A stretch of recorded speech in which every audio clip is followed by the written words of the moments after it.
Assalamualaikum warahmatullahi wabarakatuh.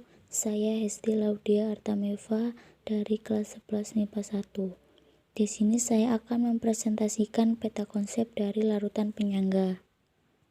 Ini adalah peta konsep dari larutan penyangga yang akan kita bahas. Larutan penyangga adalah larutan yang menjaga pH dengan cukup konstan dan memiliki kemampuan untuk menahan perubahan pada pH saat pengenceran atau penambahan sedikit asam atau basa. Kemampuan larutan penyangga dalam mempertahankan perubahan pH dalam proses penambahan basa atau asam tersebut disebut dengan aksi buffer. Secara umum, jenis larutan penyangga dapat dibagi ke dalam dua jenis, yaitu larutan penyangga asam dan larutan penyangga basa.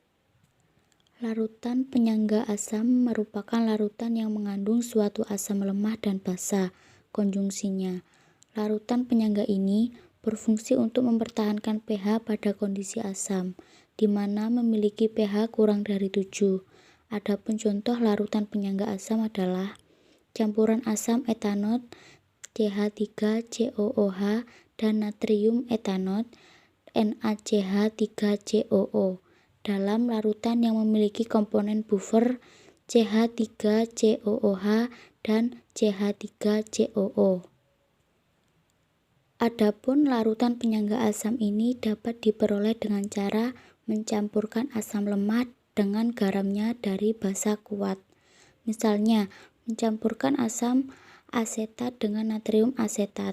Selain itu, menyampurkan asam lemah dengan basa kuat, di mana asam lemah dicampurkan dalam jumlah berlebih.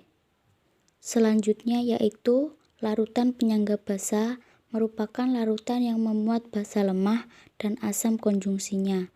Larutan ini berfungsi untuk mempertahankan pH pada kondisi basa yang mempunyai pH lebih besar dari 7.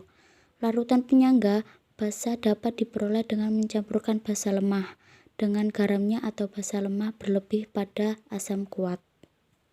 Larutan penyangga memiliki pH tetap yang disebut pH penyangga.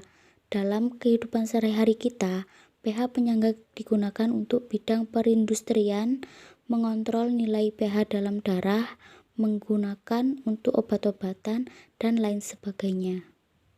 Sekian dari saya. Wassalamualaikum warahmatullahi wabarakatuh.